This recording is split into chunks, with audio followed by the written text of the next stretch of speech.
For 6 years, Marcus Chen watched his twin daughters in silence. 6 years of specialists, 6 years of airports and hospital waiting rooms, 6 years of hearing the same words over and over. There's nothing we can do. Accept it. His daughters, Lily and Rose, were born deaf. They would never hear their father's voice, never hear music, never hear the sound of rain against windows. Marcus spent $43 million trying to prove the doctors wrong. Private clinics in Switzerland, specialists in Tokyo, experimental treatments in Germany. Nothing worked. Nothing changed. But on a Tuesday morning in November, Marcus heard something impossible coming from the nursery. A sound, a voice, a word his daughters had never spoken. And when he ran to the doorway, what he saw made his legs buckle and his phone slip from his hands. His twins were standing by the window, their small hands pressed against the glass, and they were speaking, actually speaking. And kneeling beside them was Elena Martinez, the maid he'd hired 3 weeks ago, the woman he barely noticed, the woman who was about to shatter everything he thought he knew about miracles. Before we continue, hit subscribe, like this video, and tell me in the comments where in the world you're watching from. I believe this story found you today for a reason. The Chen estate sat on 70 acres of Pacific coastline north of San Francisco. 18 bedrooms, private beach access, a helipad, gardens that required a full-time staff of 6 just to maintain. From the ocean, it looked like paradise.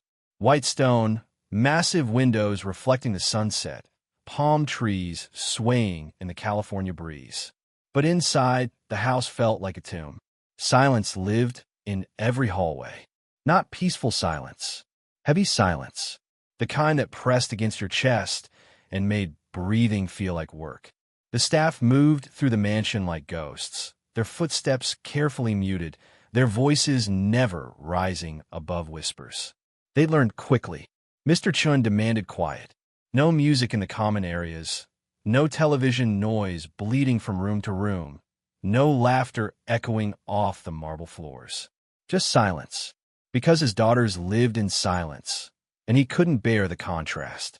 Marcus Chen sat in his office most nights, staring at the wall of diplomas and awards that meant nothing anymore. Stanford MBA, Forbes 40 under 40, Tech Innovator of the Year. He built a software empire worth $3.7 billion by age 38.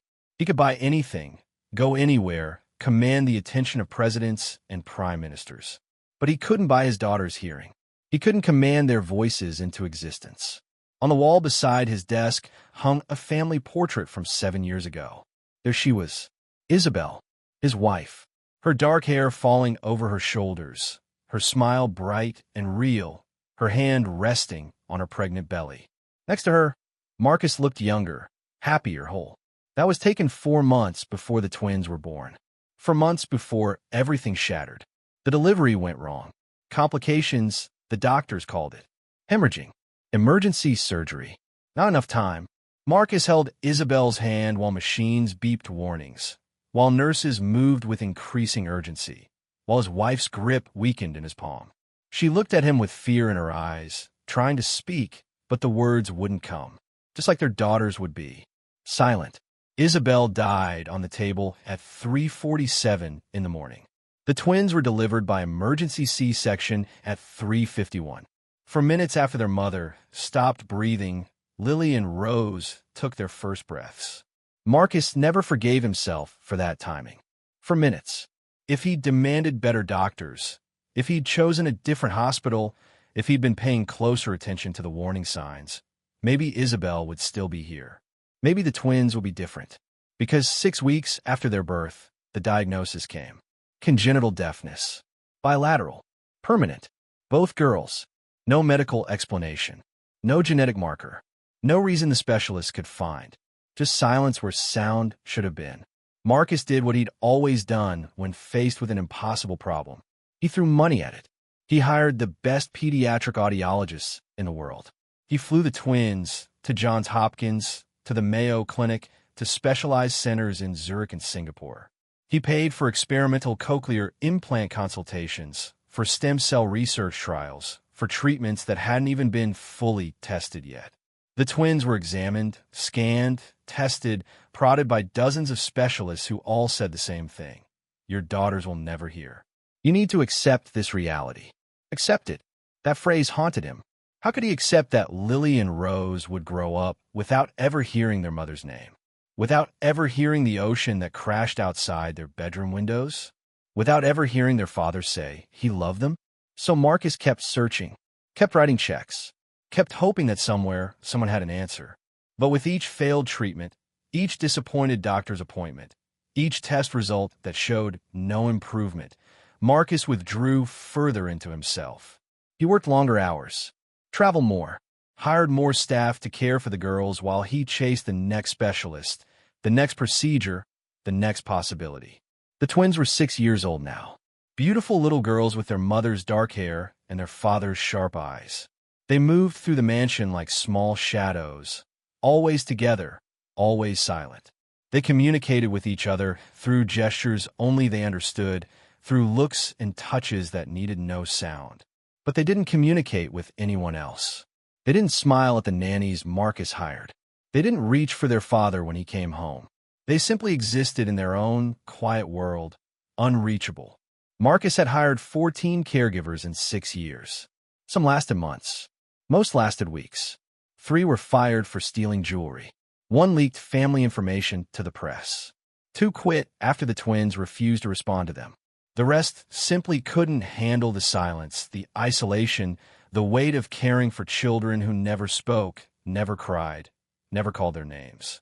The current nanny, a stern British woman named Mrs. Whitmore, approached the twins with clinical precision. She followed the therapy protocols exactly. She worked with the speech pathologist, the physical therapist, the occupational therapist. She kept detailed notes, maintained strict schedules, reported every detail to Marcus in nightly emails he barely read. But she didn't love them. Marcus could see in her eyes. The twins were a job. A difficult, frustrating job. Nothing more. And the twins knew it. They watched Mrs. Whitmore with flat, empty expressions. They complied with her instructions mechanically. But there was no warmth between them. No connection. Just routine and obligation. Marcus told himself it was better this way. Less attachment meant less pain. The twins needed medical care and structured therapy, not emotional bonding. He was protecting them by keeping things clinical, professional, distant. At least that's what he told himself on the nights he stood outside their bedroom door, listening to the silence, unable to make himself walk inside. The truth was simpler and more painful. Marcus was afraid of his daughters, afraid of getting close to them, afraid that if he loved them the way a father should, he'd see Isabel in their faces and the grief would destroy him completely. So he stayed away, worked obsessively, traveled constantly, hired people to do the loving he couldn't manage.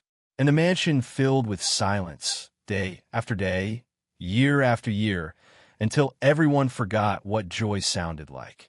That's when Elena Martinez arrived. Elena stood at the service entrance of the Chen estate on a cold Tuesday morning in November, her hands shaking as she rang the bell. Behind her, the sky was gray and heavy with coming rain. In front of her, the mansion loomed like something from a magazine, all white stone and perfect landscaping and wealth she couldn't begin to comprehend. This was her last chance, her absolute last chance. Back in San Jose, her mother was lying in a hospital bed. Stage 4 breast cancer. The treatments were experimental, not covered by insurance. The bills had climbed past $200,000. Elena had sold everything she owned. Her car, her furniture, her grandmother's wedding ring. She'd taken out loans she'd never be able to repay. She worked 3 jobs for 18 months straight, sleeping 4 hours a night, living on coffee and prayer. But it wasn't enough. It was never enough. Then she saw the posting. Live-in housekeeper for private family. Room and board included. Salary, $48,000 per year. It wasn't much by Silicon Valley standards. But it was steady. It was legal. It was hope. Elena didn't care about the wealthy family. Didn't care about the mansion or the fancy address. She just needed the money. Needed to keep her mother's treatment going. Needed to prove that faith and hard work could still save someone. The head housekeeper, Mrs. Chen's former assistant named Grace Lynn answered the door. She was in her 50s, elegant, with sharp eyes that assessed Elena in 3 seconds. "You're Elena Martinez?" "Yes, ma'am." "You understand the position? General housekeeping, laundry, light meal preparation. You'll have Sundays off. You'll stay in the staff quarters. You do not enter Mr. Chen's office or the master bedroom. You do not speak to Mr. Chen unless he addresses you first. You do not, under any circumstances, interact with the children. Is that clear?" Elena's stomach tightened. "I understand." Grace studied her for a long moment. The last girl thought she could befriend the twins. She thought she could help them. She was terminated within 2 weeks. Mr. Chen's daughters require professional care from trained specialists. They do not need well-meaning strangers trying to fix them. Are we clear? "Yes, ma'am," Elena said quietly. "I'm just here to work." Grace nodded. "Good. Follow me." As they walked through the mansion, Elena tried to keep her eyes down, but she couldn't help noticing things. The cold, perfect beauty of every room. The expensive art on the walls that no one seemed to look at. The way the other staff members moved without speaking, communicating in gestures and glances. The oppressive quiet that made her want to whisper even though no one had told her to be silent. And then she saw them. 2 small girls sitting on a white leather sofa in the living room, completely still, staring at nothing. They wore matching pale blue dresses. Their dark hair was brushed perfectly smooth. Their hands rested in their laps. They didn't move, didn't play, didn't look at each other. They just sat there like beautiful, broken dolls. Elena's heart cracked. She'd worked at a special needs daycare in San Jose for 3 years before her mother got sick. She'd spent countless hours with deaf children, autistic children, children with cerebral palsy and Down syndrome, and developmental delays. She knew that look, the look of children who'd stopped hoping anyone would reach them. "Those are Mr. Chen's daughters," Grace said quietly. "Lily and Rose. They're 6 years old, deaf since birth. You will not approach them. You will not speak to them. You will not attempt to engage with them in any way. Mrs. Whitmore handles all their care." "Understood." Elena tore her eyes away from the twins. "Understood." But as Grace led her toward the staff quarters, Elena glanced back once more, and she saw something that made her breath catch. Rose, the twin on the left, was touching her right ear. Just briefly, a small wince crossing her face. Then Lily did the same thing. Touch her left ear. Winced. Both of them. The exact same gesture.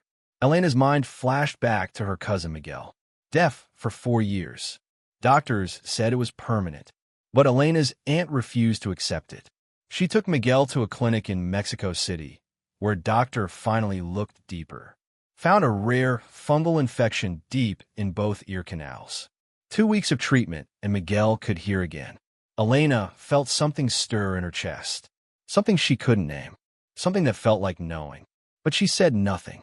Just followed Grace to her small room in the staff quarters, unpacked her single bag, and told herself to focus on her job. She was here for her mother. For the paycheck. For survival. Not to fix broken children who weren't her responsibility. But that night, lying in her narrow bed, Elena couldn't stop seeing those 2 little girls. Couldn't stop seeing the way they touched their ears. Couldn't stop hearing her grandmother's voice. "Mija, when God shows you something, you don't look away. You don't stay silent. You act." Elena closed her eyes and prayed. Not for herself. For 2 little girls she barely knew. For wisdom she didn't have. For courage she wasn't sure she possessed. She didn't know it yet, but God was already answering. And the answer would cost her everything. CTA number 1. If you're enjoying this story so far, don't forget to hit the like button and subscribe. Drop a comment telling me where in the world you're watching from. I love hearing from you. Days passed. Elena cleaned floors, washed windows, folded endless loads of laundry. She kept her head down like Grace told her. But she couldn't stop watching the twins. Every morning, the same routine. Mrs. Whitmore would bring Lily and Rose to the sunroom for their therapy sessions. Speech pathologist at 9. Occupational therapist at 10:30. Physical therapist at noon. The girls sat through each session with blank faces, following instructions mechanically, showing no emotion, no interest, no life. Between sessions, They'd sit on the floor, arranging blocks in perfect lines. Or they'd stand by the window, staring at the ocean. Always together, always silent, never playing, never laughing, never being children. Elena's heart broke a little more each day. She noticed other things, too. The way Chen walked past his daughters without stopping. The way he'd pause outside their room sometimes, hand on the doorframe but never enter. The way his shoulders sagged with weight no amount of money could lift. The way he looked at the twins with something that resembled fear more than love. She noticed how the staff avoided the girls. Not cruelly, just carefully, like the twins' silence might be contagious. Like interacting with them was a reminder of tragedy better left alone. And she noticed the ear touching. Every single day, multiple times. Both girls, always followed by small winces of discomfort. On her fourth day, Elena was dusting the hallway near the sunroom when she heard a small sound. Not a word, just a soft whimper. She froze. Lily was sitting alone by the window, both hands pressed against her left ear, her small face twisted in pain. Rose sat beside her, touching her own right ear, tears sliding silently down her cheeks. Elena looked around. Mrs. Whitmore was in the kitchen on her phone. No one else was nearby. The twins were alone with their pain, just like they were always alone. Before she could stop herself, Elena knelt down beside them. She didn't touch them, didn't speak, just knelt there, close enough for them to feel her presence. Both girls looked up, startled. Fear flickered in their eyes. Elena smiled gently. She pressed her hand to her own chest, then pointed to them. I see you. I see your pain. The twins stared at her. For a long moment, no one moved. Then Lily's small hand slowly reached out and touched Elena's arm. Just a light touch. Testing. Questioning. Are you real? Are you safe? Elena's eyes filled with tears. She nodded slowly, covered Lily's hand with her own, then reached for Rose's hand too. They sat there together in silence. Three people connected by touch, by presence, by the simple act of not looking away. What are you doing? Elena's heart stopped. She looked up to see Mrs. Whitmore standing in the doorway, face hard as stone. You were told not to interact with the children. Mrs. Whitmore's voice was ice. Stand up. Now. Elena stood slowly, carefully. The twins shrank back, fear returning to their faces. Go to your quarters, Mrs. Whitmore said. I'll discuss this with Mrs. Lynn. Elena walked away on shaking legs. But as she reached the hallway, she glanced back once more. Both twins were watching her. And for the first time since she'd arrived, she saw something in their eyes that wasn't emptiness. She saw hope. That night, Elena was called to Gracelyn's office. She stood in the doorway, hands folded, heart pounding, waiting for the words that would end everything. Grace sat behind her desk, face unreadable. Mrs. Whitmore stood beside her, arms crossed, mouth set in a thin line. You were warned, Grace said quietly. You were explicitly told not to interact with Mr. Chen's daughters. I know, ma'am. I'm sorry. Sorry isn't sufficient. Mrs. Whitmore cut in. Those children have been through enough disruption. They don't need another stranger trying to. They were in pain, Elena said softly. Both women stopped. Elena took a slow breath. Both of them, holding their ears, crying silently. I couldn't walk past them like they were invisible. Grace studied her for a long moment. Mrs. Whitmore says you touched them. I held their hands. That's all. I didn't speak to them. I didn't try to fix them. I just sat with them so they'd know someone saw their pain. Silence filled the office. Grace's expression didn't change, but something flickered in her eyes. Something that might have been understanding. Elena, Grace said finally, I'm going to tell you something I probably shouldn't. Mr. Chen has fired 14 caregivers in 6 years. Most of them were dismissed because they tried to get close to those girls. Not because they were cruel, because they cared too much. And Mr. Chen can't handle watching his daughters trust someone who might leave. Do you understand what I'm saying? Elena nodded slowly. He's protecting them from more loss. He's protecting himself, Grace corrected quietly. But the result is the same. Those girls live in isolation. And you breaking the rules, no matter how good your intentions, puts your job at risk. Elena's chest tightened. She thought of her mother in that hospital bed. The bills. The treatment that might give them 6 more months, maybe a year. I understand, ma'am. It won't happen again. Grace nodded. See that it doesn't. You're dismissed. Elena walked back to her quarters, her whole body shaking. She'd almost lost everything. Almost destroyed her last chance to help her mother. All because she couldn't walk past 2 suffering children without stopping. She lay in bed that night, staring at the ceiling, telling herself to be smart, to keep her distance, to focus on cleaning and staying invisible and collecting her paycheck. But every time she closed her eyes, she saw those twins touching their ears in pain. And she remembered Miguel, her cousin who'd been written off by every doctor until someone finally looked deeper. Elena pulled out her phone and searched late into the night. Congenital deafness, ear canal obstructions, fungal infections, impacted cerumen, foreign bodies, all the things that could cause hearing loss in children. All the things that could be missed on standard scans if no one was specifically looking for them. She thought about the twins' identical gestures. The same ear pain, the same winces. If it was truly congenital deafness, would they both show physical discomfort in the exact same way? Or is something else going on? Elena whispered into the darkness. Lord, if you're showing me something, please make it clear.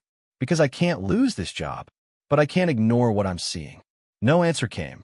Just the sound of ocean waves outside her window and the weight of a decision she wasn't ready to make. 3 more days passed. Elena kept her distance from the twins like she promised. But she watched. Always watched. The ear touching continued. Multiple times per day. Both girls. Always followed by pain. On the 4th morning, Elena was cleaning the main hallway when she heard voices from the sunroom. Chen's voice, sharp with frustration, and a man's voice she didn't recognize. Dr. Morrison, I flew you here from Boston specifically because you're supposed to be the best. Are you telling me there's nothing new to try? Mr. Chen, we've been through this. Your daughter's hearing loss is congenital. We've done genetic testing, structural imaging, cochlear response testing. There's no medical intervention that will restore their hearing. The most productive path forward is to continue with sign language education, and I didn't pay you $50,000 to tell me to give up. I'm not telling you to give up. I'm telling you to accept reality and focus on helping your daughters thrive with the hearing they have, which is none. Elena moved closer to the doorway, careful to stay out of sight. Through the crack, she could see Marcus standing rigid, jaw clenched. The doctor, an older man with silver hair and an expensive suit, packed his equipment with practiced efficiency. Your daughters are healthy, intelligent children, Dr. Morrison continued. But they need emotional connection more than they need another medical consultation. Have you considered family therapy? Grief counseling? Your wife died 6 years ago, and from what I observe, you're still... That's not why I hired you, Marcus said coldly. You can see yourself out. Dr. Morrison sighed. Of course. I'll send my report to your assistant. As the doctor left, Marcus stood alone in the sunroom, his shoulders sagging, his hands pressed against the window glass. For a moment, he looked less like a billionaire and more like a man drowning in grief he couldn't escape. Elena's heart ached for him, for the twins, for this broken family living in a mansion that felt like a mausoleum. She turned to leave, to get back to work before anyone saw her, but then she heard it. A soft thud, then another. Elena's stomach dropped. She moved quickly toward the sound, down the hallway toward the twins' playroom. The door was partially open. Inside, Lily sat on the floor, both hands pressed hard against her left ear, her small body rocking back and forth. Rose knelt beside her, tears streaming down her face, touching her own right ear in mirror pain. Elena looked around. No one. Mrs. Whitmore was downstairs. The other staff were in different wings. Marcus had just left with the doctor. The twins were alone. Elena's hand shook. She thought about Grace's warning, about her job, about her mother, about everything she'd lose if she crossed this line again. But then Lily looked up, and their eyes met. And in that little girl's face, Elena saw desperate, silent pleading. Help me, please. The decision made itself. Elena stepped inside and closed the door behind her. She knelt in front of the twins, her heart hammering. She gently took Lily's hands away from her ear. The little girl's face was wet with tears, her breathing fast and shallow. Elena tilted her head slowly, carefully, examining Lily's ear in the light from the window. And there it was, deep in the ear canal, barely visible, something dark, dense, glistening. Elena's breath stopped. She turned to Rose, gently examined her ear. The same thing. Different ear, same obstruction. Her mind raced. This wasn't congenital deafness. This was blockage. Physical obstruction that had been there so long, grown so gradually that standard examinations had missed it, or maybe hadn't looked for it, because the diagnosis of congenital deafness had already been made. Elena's hands trembled. She knew what needed to happen, but she also knew that touching these children, removing anything from their bodies without permission, without medical training, could destroy her life. She thought of Miguel, of the simple procedure that changed everything, of the doctor who'd been willing to look when everyone else had stopped looking. She thought of her mother, dying slowly in a hospital bed, depending on Elena's paycheck. She thought of these two little girls, living in permanent silence because no one had looked deep enough. Mija, when God shows you something, you don't look away. Elena closed her eyes and breathed a prayer. Lord, I'm terrified. But if this is you, if this is what you're asking me to do, please guide my hands. She opened her eyes and looked at the twins. Made a decision in sign language she'd learned years ago at the daycare. Trust me? Both girls stared at her. Then, slowly, Lily nodded. Elena's eyes filled with tears. She pulled out her phone, turned on the flashlight, and examined Lily's ear more closely. The obstruction was deep but accessible. Old, compacted, biological.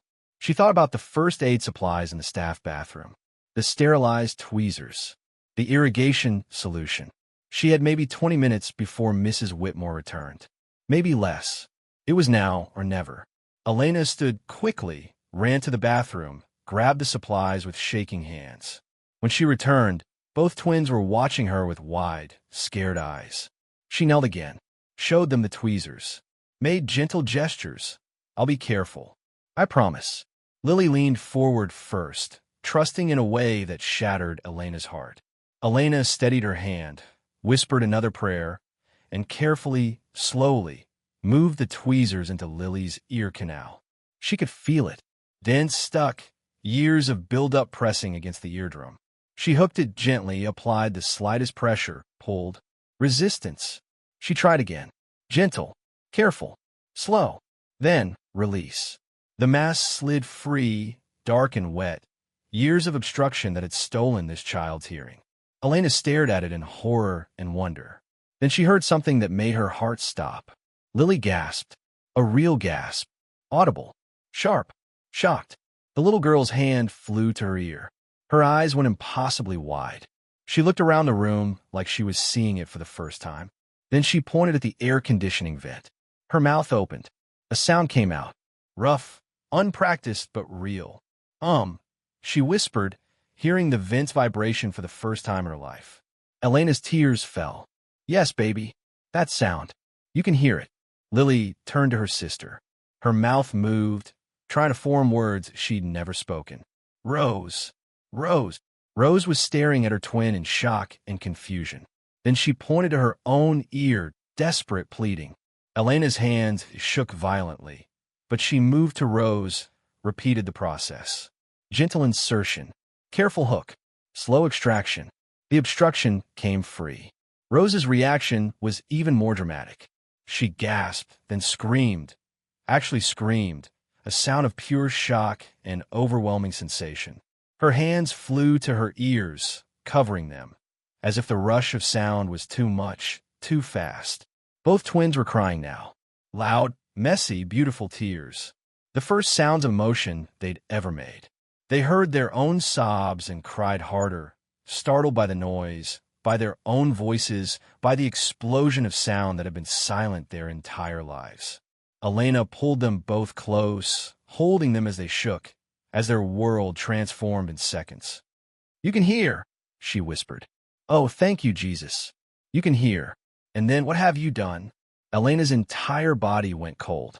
Marcus Chen stood in the doorway, his face white as death, his eyes locked on his daughters on the floor, on the blood on Elena's hands, on the tweezers glinting in the light. Security appeared behind him instantly. Elena's entire body went cold. Marcus Chen stood in the doorway, his face white as death, his eyes locked on his daughters on the floor, on the blood on Elena's hands, on the tweezers glinting in the light. Security appeared behind him instantly. "Get away from my children," Marcus said, his voice shaking with rage and terror. Now, CTA number 2. If you're hooked on this story, make sure to subscribe and turn on notifications so you never miss an upload. Your support means everything and helps me bring you more emotional stories like this one. Everything happened fast after that. Too fast. Security guards pulled Elena to her feet, pulling her away from the twins. Lily and Rose screamed with sound, reaching for her, their voices raw and desperate. "No, don't take her. Don't take her." Marcus froze. His entire body went rigid. His daughters' voices. Real. Loud. Impossible. What? His voice broke. "What did you do?" Elena didn't struggle against the guards. She looked at Marcus with tears streaming down her face. There was something in their ears. Obstructions. Deep blockages that had been there for years. That's why they couldn't hear. It wasn't congenital. It was physical.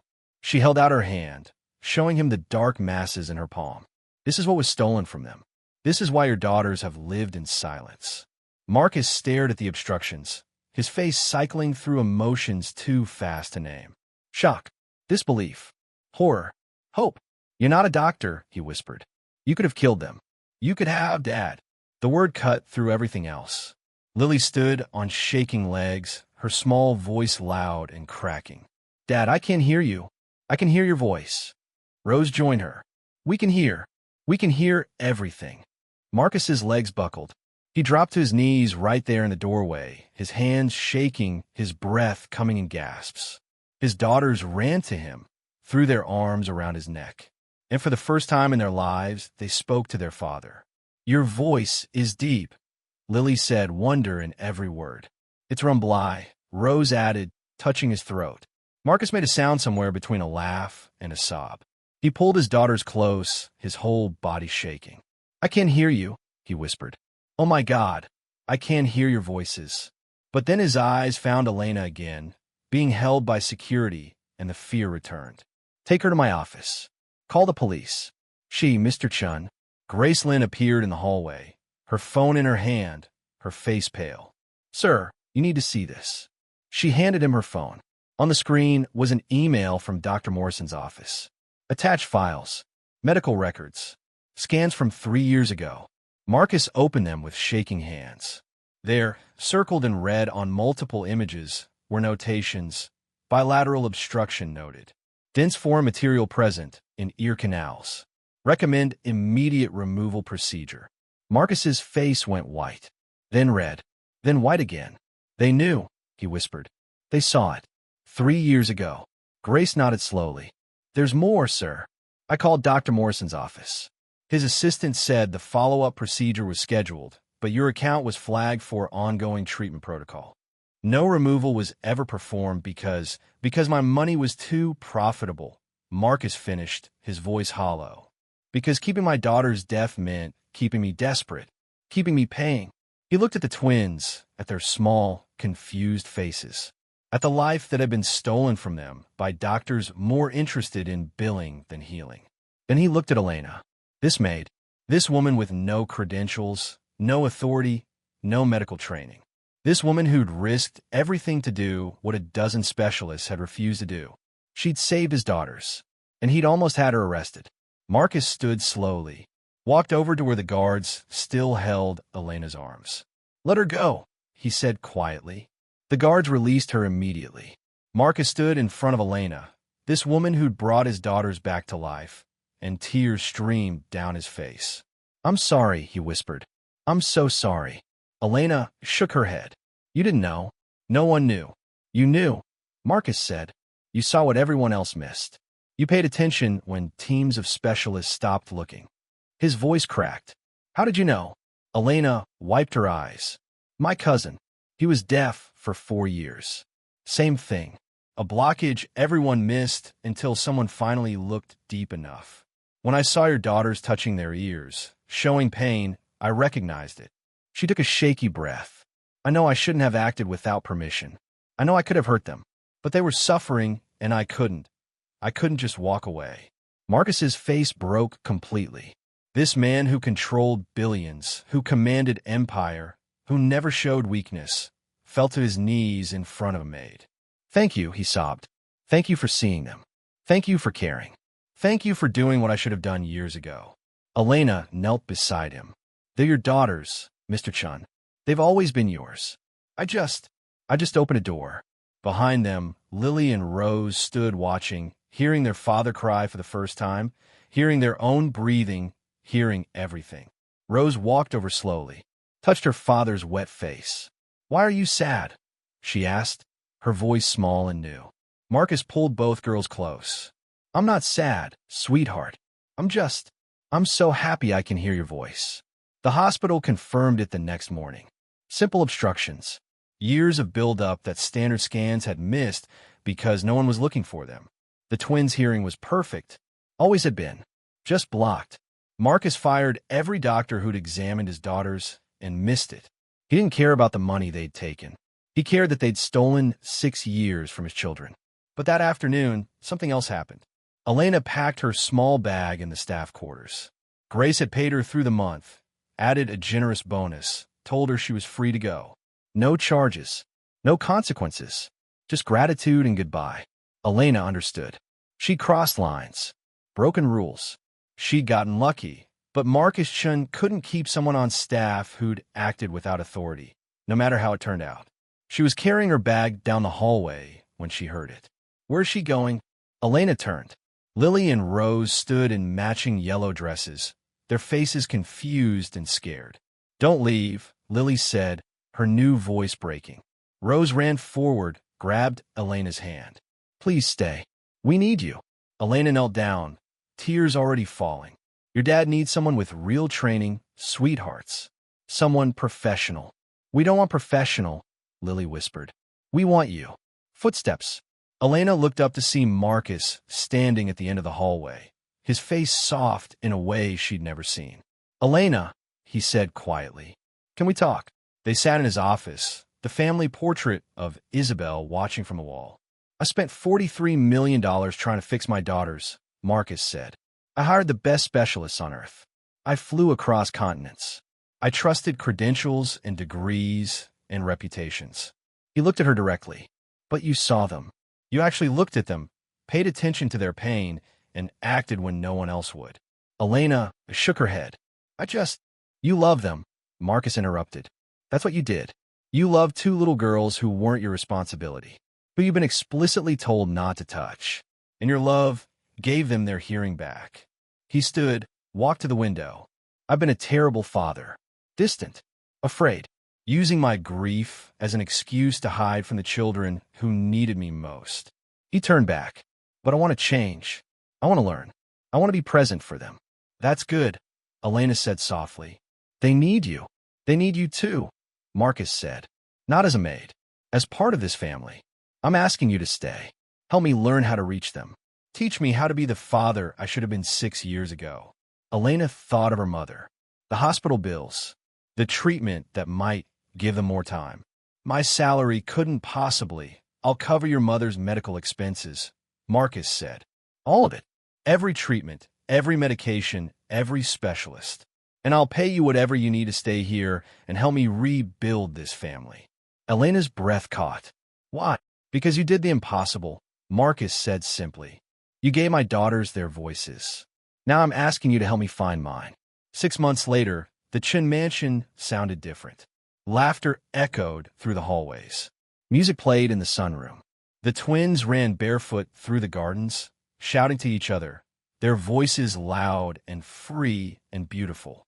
Marcus worked from home 3 days a week. He sat on floors. He learned signs. He read bedtime stories. He made mistakes and apologized and tried again.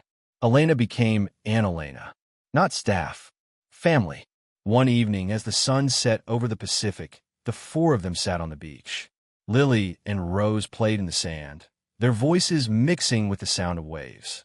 Your mom would have loved hearing them laugh, Marcus said quietly. Elena smiled. She's hearing them now. Marcus looked at her. How do you have such faith? Because miracles happen, Elena said. Not always the way we expect. Not always through the people we'd choose. But they happen. A monarch butterfly landed on Rose's hand. She gasped with delight, showed Lily, both girls giggling.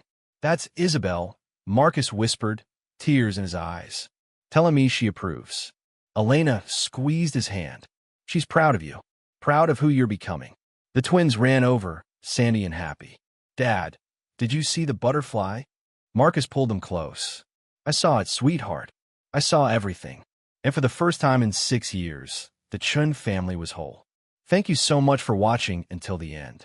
If you love this story, check out the other videos on your screen now. I think you'll really enjoy them. And don't forget to subscribe if you haven't already. See you in the next story. Dear viewers, this story reminds us that sometimes the greatest miracles don't come from money or degrees or expensive treatments. They come from love, attention, and courage to act when everyone else looks away. Marcus Chen spent millions chasing answers while a humble, Maid with nothing but compassion changed everything. If this story touched your heart, please tell us in the comments where you are watching from and what lesson you learned. Your words inspire us.